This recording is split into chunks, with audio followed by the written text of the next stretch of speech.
G'day champions, we've got a Goldentone Bassmaster head here. This is an interesting amp from Australia. It was built in Australia. There's the Rose Morris logo, so there was some kind of deal going on there. The customer was kind enough to lend me this book that he sourced for some information. It's also got the schematics, which I've copied there and written some notes. And you can see here the Goldentone Bassmaster series. That's the head there. It looks like this one. This one's got black Tolex, but otherwise it's pretty original looking. That's the 1967 Rose Music catalogue there. There's the book there.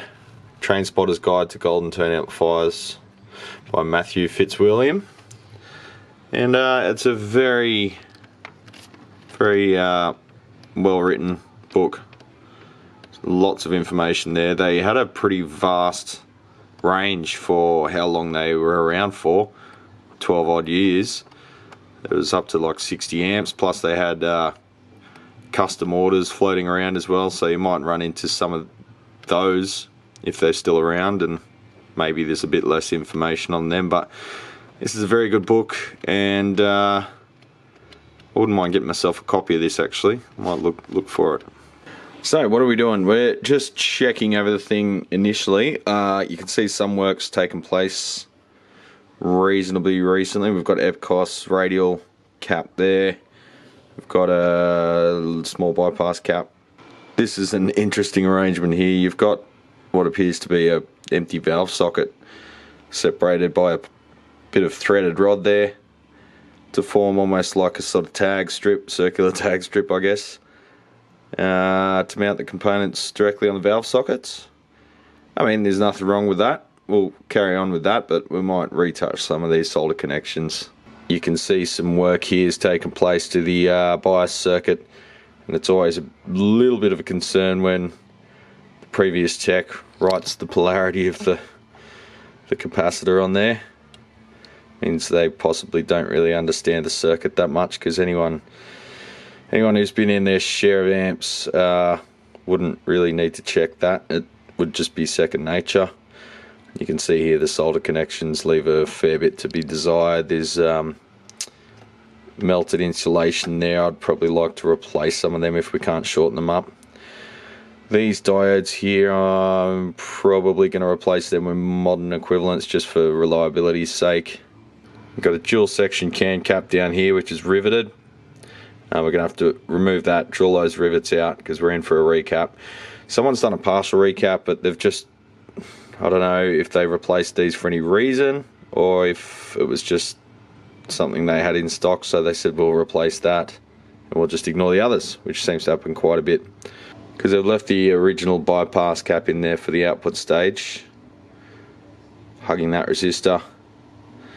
And they've left both the chassis caps in place. That's a dual section, that's 180 microfarad, 500 volt. We'll replace that with 2x100 tube amp Doctor. Got it there, just had to wait for a while for that to arrive because I was ordering directly from Germany. And here we've got a dual 50 microfarad, not that it matters, dual 50 microfarad 500 volt. So again, we're going to replace that with a tube amp Doctor chassis mounted hoo-ha. So having a close look at some of the film caps, you can see the little cracks there on the coating. That allows moisture ingress and often leads to either DC leakage or, well, a shorted cap. In this case, a few have been replaced already, possibly for that reason. Some are cracked, some are not. Interestingly, the ones on the valve socket aren't cracked, and the ones away from it are. You'd think the heat would cause that. You can see on that one there, it's a bit cracked as well. So we're just going to change them out, because if they're not causing a problem now, in my experience, they will rather shortly, particularly with all the wet weather and high humidity we've been having recently, and will be for the next 8 months at least. So you can see here the construction, it's got 2 tag strips there, and as previously mentioned, that strange arrangement there, the little tower above the valve there. We've got a lamp that shines through that translucent logo there, Rose Morris. And interestingly, they've just soldered a lamp holder directly to a tag board. There's nothing wrong with that, it works fine. We'll leave that as is. We'll probably give the contacts a clean to avoid flickering. You got the speaker outlet there, and you got your two output valves at the back there.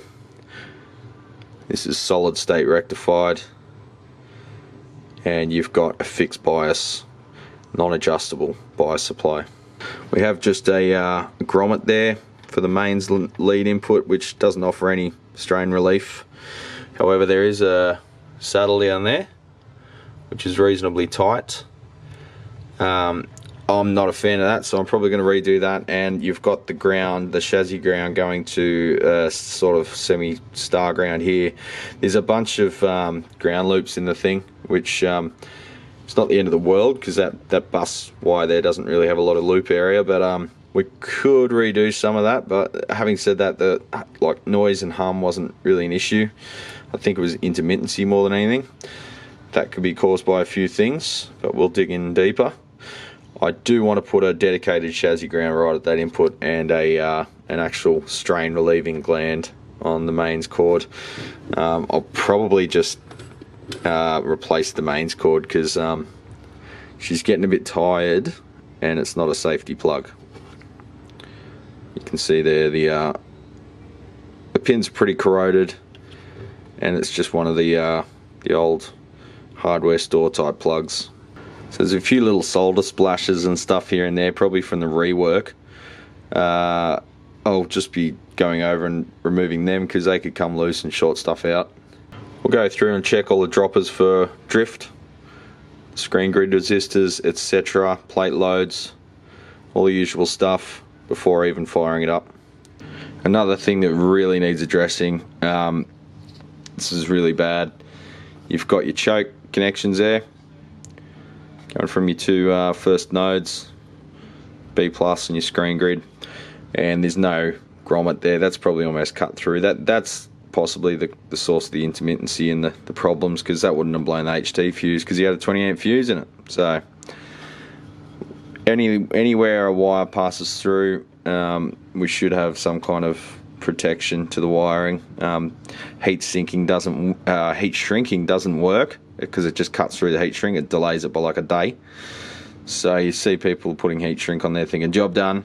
No, job not done. You need a grommet, you need something, either a hard collar on the hole, like you see on some of the more modern stuff, or at least a rubber grommet there of the correct size. So here's a view from the rear. You can see that pilot light we were talking about there. There's the mains fuse, mounted within the cabinet, so not accessible from the rear.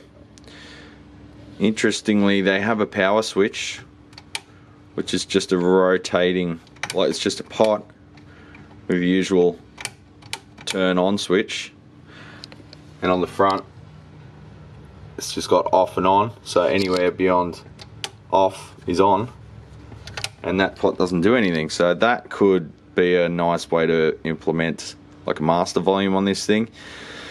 The customer's very happy with the sound of it though, so I'll just mention that when he picks it up, that's something we could do in the future. But he said he's very happy with the sound. It's the sound of his band, it's his sound. So I'm not really going to tamper with the voicing at all, unless there's something that he's not happy with, or that he's not aware that possibly we could improve on.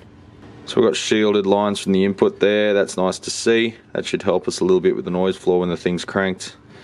That's jangling around a bit, not great. I might shorten that ground connection there, just so it's got sort of a mechanical fixing. You can see here that this chassis was probably used for various different models and just used different face plates. That's a nice efficient way of manufacturing stuff, and that's something I'm going to do when I start building a couple of amplifiers in the future, one of these days, if everything calms down, which it probably never will. Now the way they've done the tone, well, not really a tone stack, the way they've done the tone controls in this is pretty interesting. We'll dig into the schematic in a minute, but at the moment we'll just check out the hardware unit. So even back in 65 to 67 when this thing was manufactured, still had idiot warnings They still made idiots back then. As much as everyone likes to believe they didn't. So sorry it's upside down, but we've got an A&R transformer here. They were very high quality transformers, often grain oriented steel, meant for like radio and hi-fi use. So when they found their way into musical instrument amps, they were often quite a bit of an overkill, but that gave you a very nice sounding amp. Often a fair bit of bottom end, because it's a sizable, being a bass amplifier aimed at the bass amplifier market, it's a sizable core there, so good low frequency response.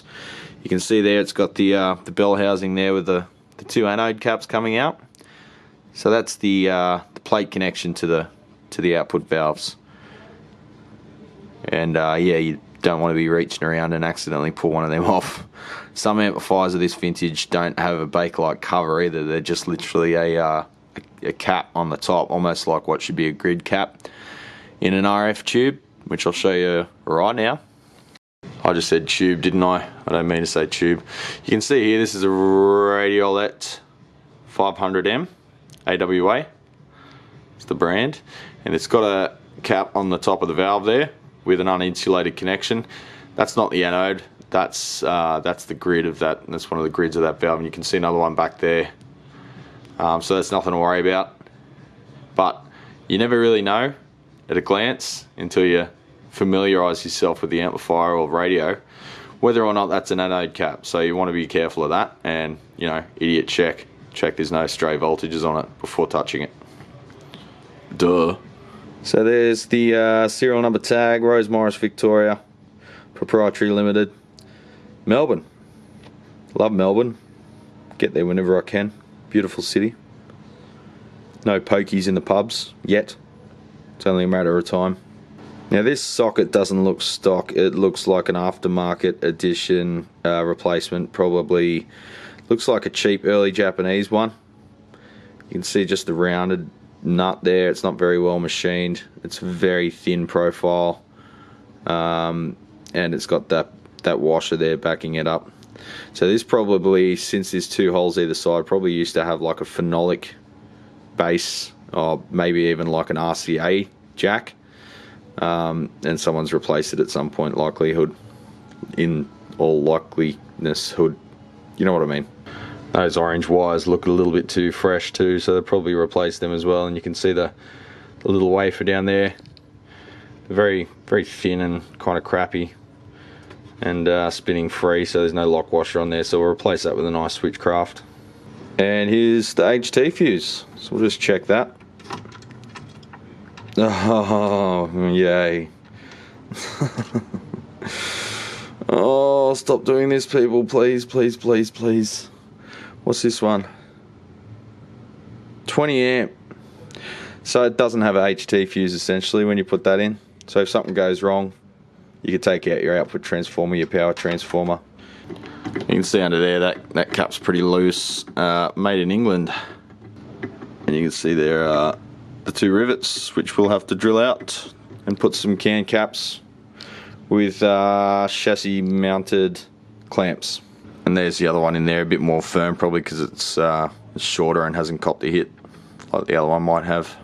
So flipping her over, you can see there's quite a few extra holes here, like I mentioned previously. They did have several different models, some with reverb, some with 2 channels, various different options. There's the power transformer. That's another A&R output transformer, as mentioned, with the grid cap, anode cap on the output valves, going straight to the plate connections in there. So there's nothing between the plates and the transformer. And if you did want to add something like, I don't know, suppression cap, or you know, to tame oscillation or whatever, or if you wanted to have a possibly a anode triode, pentode triode switch, you'd have to somehow cut into these wires. But yeah, we're not going to do that anyway. There's the choke, pretty chunky little choke. Not sure the value of that, we'll check that out. I think we measured the DC resistance at 28 ohms, something like that. And there's the loose cap, capacitor I mean. Well, say capacitor and then say cap for these. So I'll just whack these valves out, have a little look at them. We've got to clean the pin sockets and the pins and sockets anyway, and check for any arcing. So they're mini watt. That's back when Australia used to make valves as well. Believe it or not, we used to do it too. The getter is still there. It's starting to get a bit fadey around the edges. They're pretty old valves, and they are 6DQ6As. 2 of them. And again, the getter looks in about the same shape as the other one, if anything, maybe a little bit better condition. And yeah, no stamp on the base. Maybe they're not mates. I'll have to look into it. So it's not too rattly. That one's quite a bit more rattly. So that often happens in transit, getting knocked around. The little fingers on the mica washer there get squashed over more than they should be. That allows a little bit of movement of the whole assembly inside the glass envelope. So the valve sockets look in a reasonable condition, no obvious evidence of arcing. It's interesting, there's one screw there and one rivet there. I think that screw might be the ground bus connection inside, so they just use that for a tag strip. And same on the other one, no real evidence of arcing that is visible to the human eye, to the subhuman eye. Now in the phase inverter position, we've got a 7025 Fender. Fender don't make valves. And in V1 position, got a Sovtech 7025. Date code 0908, so that's either 2009, 2008, I forget which one's which. So you can see there the big fat screw going through there. It's been slightly countersunk into the valve socket. That's for that second socket sort of terminal strip, terminal disc I guess, above the socket we showed you inside there. Again, those sockets riveted in place with an integral retainer. That one's the same deal, except it doesn't have the extra terminal thingy above it, so it's just your average socket. All the fixings are reasonably well done. We'll check they're tight, but everything's got lock washers. Everything seems cinched up pretty well. Reasonably well built unit. And there's the mains fuse. That looks to me like it was replaced at some point. It looks a little bit too fresh. I don't think that's Bakelite, whereas pretty much everything else on this thing is, being mid to late 60s manufacture. But yeah, the chassis is pretty solid. It's got spot welded end caps folded, and it's all got the zinc, sort of yellow zinc chromate coating, which is in pretty good condition really. It's sitting upside down, so it doesn't collect this stuff that, you know, like Marshall heads and stuff do. Like everyone's seen the JCM 800 videos I do, where I spend half the time just scrubbing the chassis because it's filled with crap. Yeah, it's pretty good nick, this thing, really. So the customer's given me a box of spare valves he's had, so if any of these have issues, we'll test them out, but if any of them have issues, we might be able to do a bit of valve rolling and make something work with what he's supplied us. We'll see how we go. Just another look at the front panel. It's a really nice nice printed finish on plexiglass, about 1/8 of an inch thick. Really nice sharp lettering, stood the test of time. Someone down here's taken a chunk off it because it was pretty tight in the box, and they've glued it back on with it's got that milky look like they've used cyanoacrylate or super glue. But overall, pretty nice looking little amp. It's the insulated input jacks there. We'll clean them up, see how they perform. It looks like they might have broken through their plating on the inside of the barrel there and started corroding, so we might have to replace them too, but we'll see how they clean up. So onto the structure of the thing, you've got bass guitar input, rhythm guitar input, volume, treble, bass, and that power switch I showed you earlier. So I'm not going to do a video on every single solder connection like I normally do. We'll just sort of go a bit of a summary. I'll show you once the work's done, and we'll hopefully get some sound samples as well if we've got time, because I'm very pinched for time at the moment. So yeah, I'll see you on the next one, champions.